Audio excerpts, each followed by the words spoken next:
Alex breathed deep and slow, his body motionless, eyelids closed. The screen to the left of his bed displayed his gradual declining heart rate from a steady 60 beats to a slow dribble of 40. A thin IV tube snaked from his right arm to a container of sedative that was gradually emptying its contents into the sleeping man. The translucent fluid flowed in a slow arc, up and up, on a continuum to his bloodstream. It would have completed its journey and gifted Alex a peaceful slumber. But a little nick near the end of the tube caused the liquid sedative to spill onto the sterile bedsheet. Past the cut, hidden under his arm, 2 ends of a fork tine pinched the tube shut, ensuring none of the excessive fluid entered his veins. The other end of the fork, that was now sharpened into a makeshift knife, was tucked under his left palm.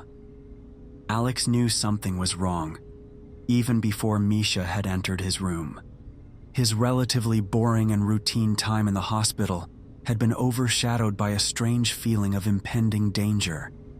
He'd had time to think, time to eat, sleep, and exercise under the watch of his caretakers. It wasn't them he was cautious of. He couldn't perceive anything threatening beyond a general impression. As a result, he had begun to indulge in a little contingency planning to ensure his own safety. It consisted of mostly innocent deceptions, a few utensils pickpocketed by him, and extra time spent walking around the courtyard with Crystal to gain a sense of the building's layout. He'd had a lot of misgivings keeping his suspicions from her, but he couldn't risk it. Maybe it really was just a symptom of whatever trauma that caused him to lose his memory. He knew better. Something was wrong, and he was on borrowed time that was rapidly running out. Alex wasn't sure what to expect, or what form the threat would take, but when Misha entered his room flanked by the armed men in purple armor and said, "Alex, these men are soldiers, here to take you back home safely," he knew instantly it was a lie, a potentially lethal one. There were a total of 8 men that had come to escort him, all heavily armed with oversized rifles that looked capable of atomizing him with a casual trigger pull. He had played dumb and innocent, going along with the act, letting one of them lead him, his armored hand gripping his shoulder, his other hand no doubt close to his sidearm. Alex pretended not to notice their tense demeanor while moving sedately through the empty hallways of the medical building. He had inhabited his surroundings long enough to notice the sudden emptiness, the lack of other people. Where the hell was everyone? He knew then and there. He and Misha were in deep trouble, and whatever these men had planned for them, there would be no witnesses. They had led him into some kind of recovery room, rows of reclining beds each with retractable privacy curtains. He still had the shiv hidden in his left pajama sleeve, as well as the fork end in his waistband, but he was still hopelessly outgunned, and Misha was between them. He played the long game, and took his chance when Misha attached his IV.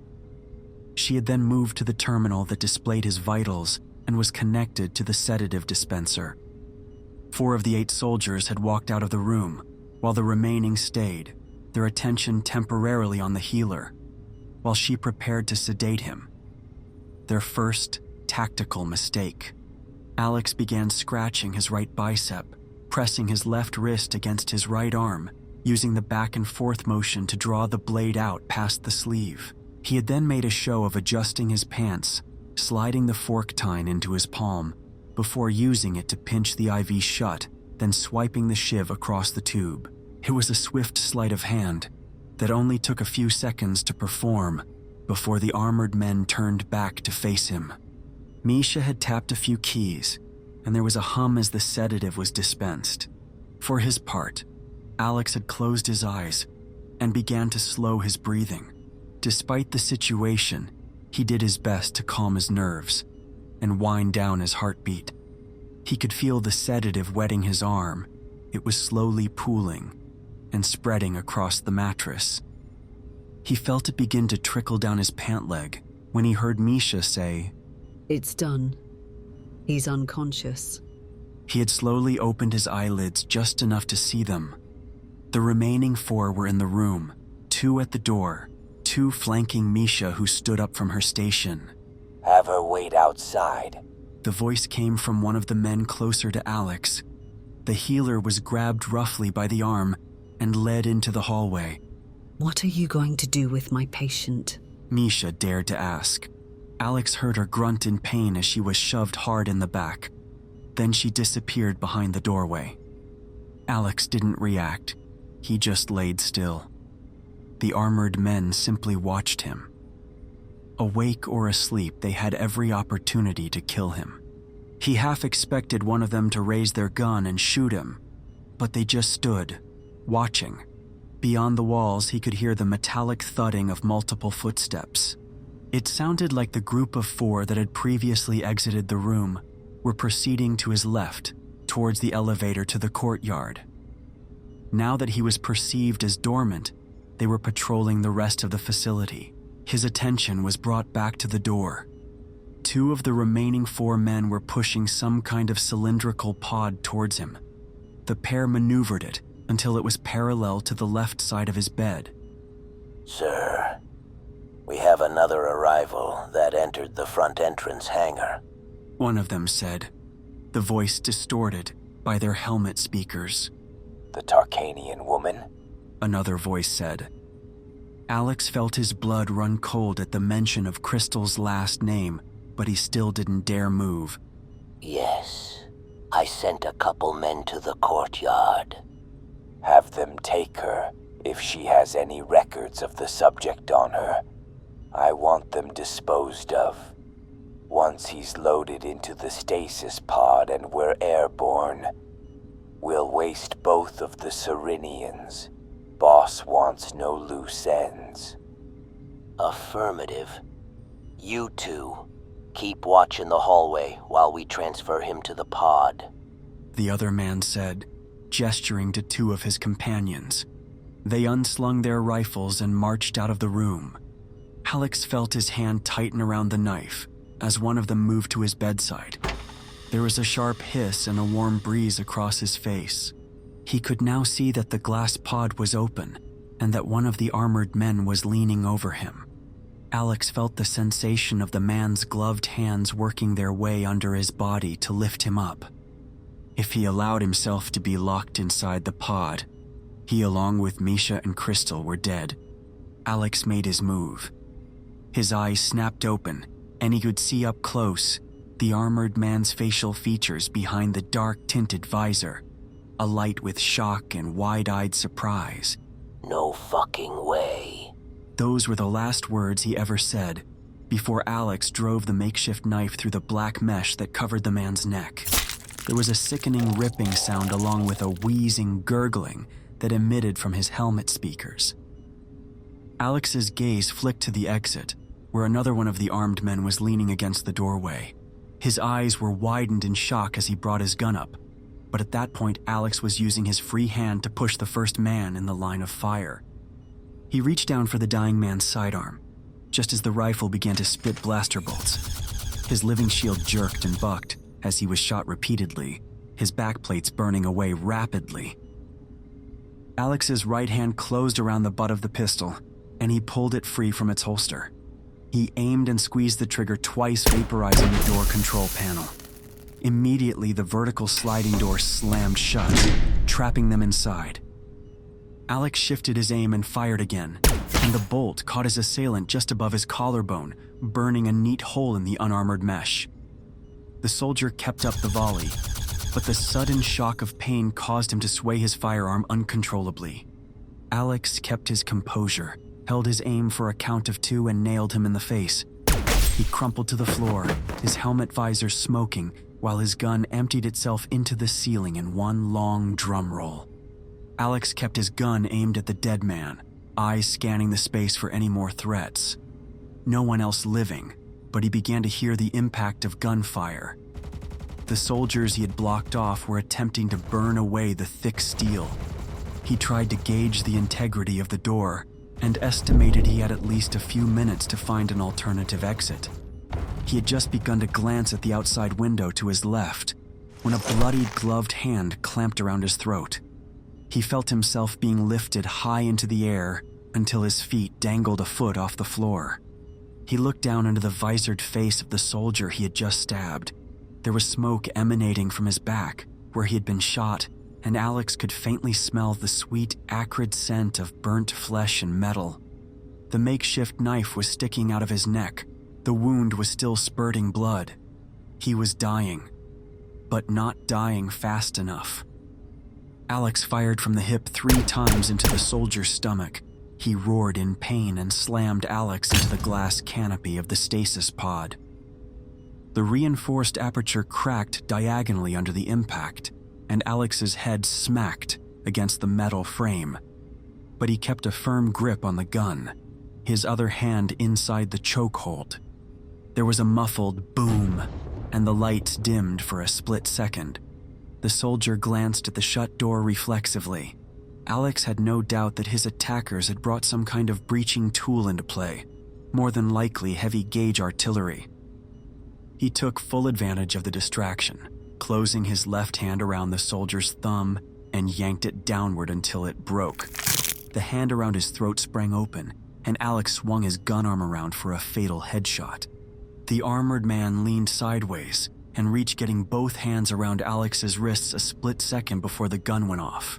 Plasma streaked out of the weapon, narrowly missing his shoulder and burning a hole into the bed mattress behind them. At once, the sheets began to catch fire, flames rapidly climbing up and down the fabric. Alex was heaved upward again and brought down hard against the glass of the stasis pod, but he was ready and folded his body inward to take some momentum out of the blow. It was still a tremendous impact.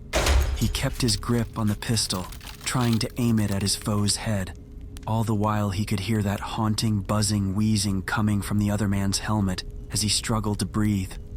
There was another loud blast from outside the room, and a ceiling light was rattled out of its housing and shattered to the floor. The pistol's barrel turned inch by agonizing inch until it was pointed squarely between the dying man's eyes. Alex pulled the trigger, burning a quarter-sized hole out the man's head. His body went instantly limp and crashed to the floor in a smoking, bloody heap. A third blast rocked the room and caused Alex to fall backwards behind the stasis pod. He didn't stand up. Instead, he laid prone, peeking around cover. There was an orange, glowing gash in the center of the steel door, a crooked grin that exhaled a steady stream of smoke. He was going to have company very soon. Alex scrambled around the pod and reached for the dead man's rifle, only to find it firmly pinned under his bulk. He'd have to heft upwards of 200 pounds to retrieve the weapon. Fuck it. Alex reached for the nylon grenade belt around the soldier's waist, using his thumb and forefinger to hit the release button. It came free from his waist with a hard yank, and he pulled one of the grenades from the belt while tossing the rest behind the pod. His brow furrowed in frustration when he read the label on the explosive. He'd hoped for a fragmentation grenade, but the label read concussion grenade.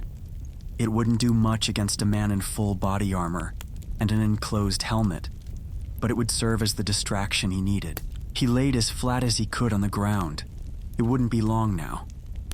The door to the recovery room blew wide open, a column of flame and smoke erupting from the explosion.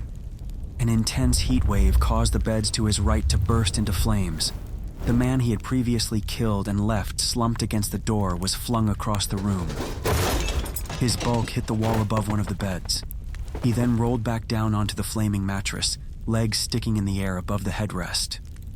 Alex thumbed the arming switch on the grenade, but didn't throw it just yet. He knew what was coming next. The other 2 soldiers didn't wait for the smoke to clear. They began to unload a hailstorm of red plasma from their rifles. They had completely abandoned the pretense of capturing him and were firing blindly, the automatic weapons shredding and vaporizing the assortment of beds and furniture in the space. Random smoking black dots spontaneously appeared on the floor and climbed up the walls and ceiling. He could feel the heat rising in the room, but the smoke was well above his head. A stray shot struck the glass canopy of the stasis pod, shattering it and spraying shiny pebbles everywhere. Eventually, the shooting stopped altogether, leaving only the sharp crackling of flames and the pop and hiss of broken circuitry. Alex looked at the fragments of glass to his right and waited. The little pieces began to dance and jump, the heavy booted footsteps of the soldiers causing the mini-seismic disturbance. Alex released the arming switch and threw the grenade hard against the wall ahead of him. It bounced off the wall diagonally with a sharp metallic ping and spun off to his right. The can-sized explosive rolled past the boot of one of the soldiers before it detonated. There was a loud bang and a white flash. He heard the two men cry out in shock, and he burst out of cover firing, not bothering to aim. The smoke and flickering flames had drastically reduced the visibility of his targets. He could still see the vague shapes of the pair as they turned their large-barreled guns towards him. Alex turned his charge into a sideways somersault. The dazed soldiers opened up with a barrage of superheated projectiles, vaporizing the remaining hospital beds. Alex came back up on his feet between his two attackers and kicked out at the right one's forward knee, targeting the inside of the joint, causing the leg to fold. He went down hard, his limbs flailing, rifle firing into the ceiling. The man to his left spun around, bringing his gun in line to fire. Alex closed the distance in a single stride, grabbing the barrel with one hand and pulling him towards him while smashing an elbow into the side of his helmet. His grip on the rifle loosened, and Alex stripped it from his hands. It was still slung securely across his body, but Alex managed to maneuver the weapon until it was aimed at the man he had just knocked to the floor. He was still flat on his back, but was raising his rifle to fire. Alex came on target first. He squeezed the trigger, and the prone man's armor was turned into a smoked, cratered mess. He turned the gun back around to finish off the fourth man. His gloved hands intercepted the barrel, turning it towards the floor. He was fixing to blow Alex's legs away. The gun went off the bolt, striking the floor, missing his left foot, but he felt sparks nipping his ankle. Alex pivoted and slammed the soldier hard against the wall, managing to lift the barrel of the gun away from himself. He heaved and wrenched the gun until the business end was aimed at the man's stomach. His finger had grazed the trigger when there was a click and a sharp hiss, and a stream of steam shot out the side of the rifle, and he heard something clack to the floor. He glanced down to see that the rifle's power cell had been ejected from the receiver. In his peripheral vision, he saw the man's free hand twitch and a glint of something long and shiny.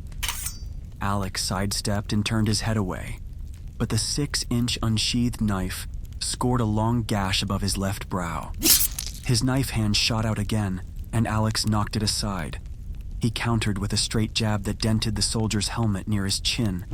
His head snapped back, and the knife swung around in a wild arc. Alex ducked and spun past the blade. They had switched places. Now it was Alex who was against the wall. They were both hunched over, panting, and it was due to more than fatigue from the physical struggle. The flames were steadily growing in size and spreading, rapidly siphoning off the oxygen in the room. The fire was self-sustaining now. He had to finish this fight before it overtook them both. Half of his vision was a red, murky haze that couldn't be blinked away. His opponent's dark figure contrasted eerily against the background of fire and smoke. He looked like a nightmare figure, a creature holding a big, bloodied knife. Alex braced himself. The armored man charged straight for him, the knife in a reverse grip aiming for his throat. He stood his ground and saw it for the clever feint it was. The soldier was halfway across the room when he switched grip and turned his slash into a stab at his gut. Alex waited until he was close enough and shifted his torso, the blade missing his abdomen by centimeters, embedding itself in the wall. It would have gone straight through him and the wall, most likely pinning him there if he hadn't missed. With the blade still stuck and his opponent off balance, Alex rolled his body over the knife hand, putting his full body weight on the fingers and wrist. The blade folded flat against the wall and clattered to the floor. Alex continued the pivot and smashed an elbow against the man's helmet. He gave the blow everything he had from his toes on up. The impact put a fist-sized dent in the side of his helmet and sent him tumbling to the floor. Alex looked for a weapon and spotted the empty rifle on the floor. It must have fallen off during the struggle. He then scooped it up and brought it down hard, stock first against the fallen man's head. It was a poor blow. The rifle was heavy, high-powered, and was equipped with a big rubber stock to protect the user from the weapon's recoil. Now it protected the soldier from the downward strike. His head merely rocked back an inch before he hunched in a crouch, swiping at Alex's legs with both arms. His back had barely hit the floor when the soldier was upon him.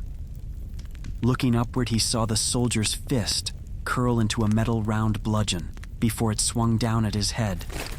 He slipped the punch, the impact vibrating the floor next to his left ear. He could feel the sharp breeze of the near miss, along with a loud crack. Grabbing the outstretched arm, Alex swung his foot up, bracing the heel against the soldier's shoulder joint. He heaved the arm backward while pushing outward with his foot, the sudden opposing force causing the joint to dislocate. The man howled in agony, thrashing like a wild animal. Alex kept his death grip on the arm, letting him expel whatever reserves of strength he had left. Twisting his torso, he rolled sideways and kicked, sending the soldier into the groaning inferno. He was engulfed immediately by the flames, the mesh sections of his suit bubbling away, and black-orange burn splotches expanding across the armor's purple paint. Alex wasn't going to leave it to chance. His eyes swept across the floor, seeking a weapon. He retrieved a rifle off the floor, checking the digital ammo counter, making sure the weapon was loaded. Sure enough, when he turned back around, the remaining soldier was already on his feet again, staggering forward, half-melted fingers pulling his blaster pistol from his holster. Taking a deep, steadying breath, Alex sighted down the sights at his midsection and squeezed the trigger, sending the bastard to hell.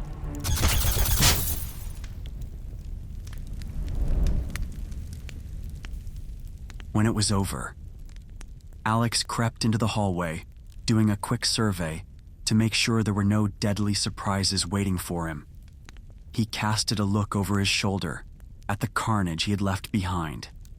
A few minutes ago, it had been a neat, orderly space for rest and quiet. Now it was a roaring furnace of fire and rapidly roasting corpses.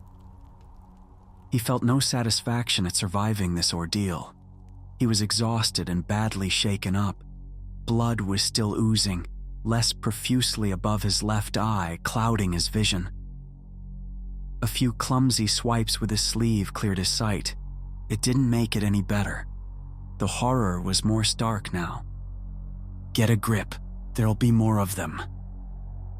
Walking over to the dead soldier he had left in the hallway, he deftly unbuckled his ammunition harness and fitted it around his dirt and blood-stained pajamas. After he had successfully donned the extra weight, he did an experimental shrug and rotation of his shoulders to make sure it was securely fastened. It wasn't much, but he was well armed and equipped. He even had the wherewithal to put on shoes before all this started. There was a sharp hiss as Alex ejected the partially spent power cell of the blaster rifle before he slammed a fresh one into the warm receiver. Charged and primed, he was good to go.